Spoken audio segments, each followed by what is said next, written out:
Dans la presse sénégalaise du 8 janvier 2026. On va regarder au-delà des gros titres pour essayer de comprendre ce qui fait vibrer, ce qui inquiète et ce qui fait espérer le Sénégal.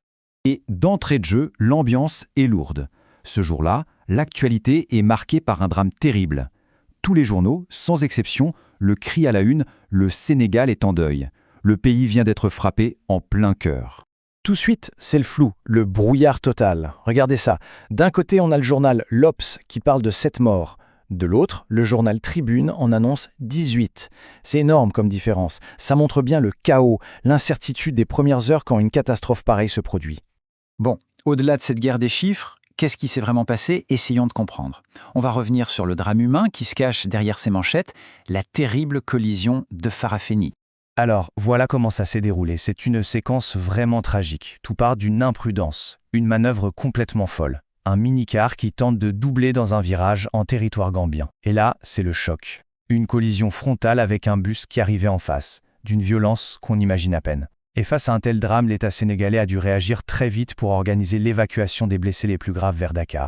Mais cette terrible tragédie sur la route, ce n'est qu'une partie de ce qui agite le Sénégal ce jour-là.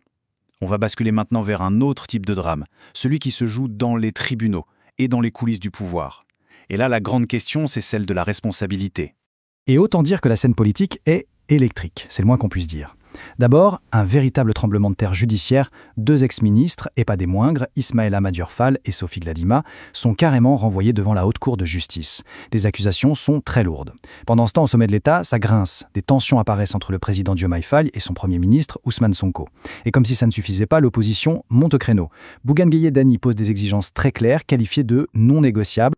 Et puis il y a une autre affaire qui fait énormément de bruit. Au centre de tout ça, un chiffre. 37 milliards. 37 milliards de francs CFA. C'est une somme absolument colossale. Et cet argent était destiné à quoi? À un projet essentiel.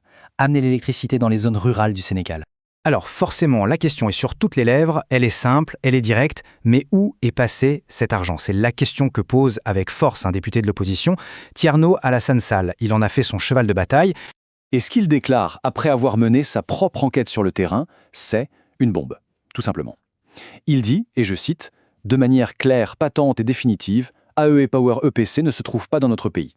En clair, l'entreprise espagnole qui a reçu la manche de 37 milliards serait introuvable au Sénégal. L'accusation est extrêmement grave. Ça voudrait dire que l'argent s'était évaporé. » Et pour bien comprendre l'ampleur du problème, regardez ce décalage. C'est sidérant. D'un côté, la promesse, électrifier 1000 villages. Et de l'autre, la réalité, 2 ans après, à peine une quarantaine de villages sont branchés. Le fossé entre ce qui était promis et ce qui a été fait, il est juste abyssal. Allez, on quitte un peu la politique et les scandales pour parler d'économie, parce que c'est ça aussi l'actualité. C'est ce qui touche directement les finances de l'État et bien sûr le quotidien de tout le monde. Et elle a encore un chiffre qui donne le vertige. 747 milliards de francs CFA. C'est un véritable casse-tête pour le gouvernement. Pourquoi? Parce que c'est la somme énorme que l'État doit rembourser de sa dette sur un seul mois, le mois de mars. Et les économistes qui analysent ça sont unanimes, ils disent que c'est un rythme insoutenable. Pour qu'on se rende bien compte de ce que ça représente, c'est assez simple en fait. Le montant à rembourser pour ce seul mois, 747 milliards, eh bien c'est plus que toutes les recettes fiscales, tous les impôts que l'État a réussi à collecter sur les 2 mois de février et mars réunis. La charge de la dette est tellement lourde qu'elle étouffe littéralement les finances publiques. Et pourtant, au milieu de cette pression financière énorme, le gouvernement fait une annonce sociale majeure. 100 000 francs CFA. C'est le montant d'une nouvelle aide au logement, versée chaque mois à tous les fonctionnaires. C'est un paradoxe assez frappant, non? D'un côté, un besoin de rigueur budgétaire extrême, et de l'autre, des attentes sociales très fortes auxquelles il faut répondre. Au-delà de l'économie et de la politique, les journaux de ce 8 janvier nous permettent aussi de sentir les vibrations de la société. Ses angoisses profondes, mais aussi, heureusement, ses moments de fierté. Et il y a cette expression qui glace le sang. Barça ou la Barsac. Ça veut dire Barcelone ou la mort. C'est devenu le slogan tragique de toute une jeunesse qui se sent sans avenir. Tout risquer pour un futur meilleur ou mourir en essayant.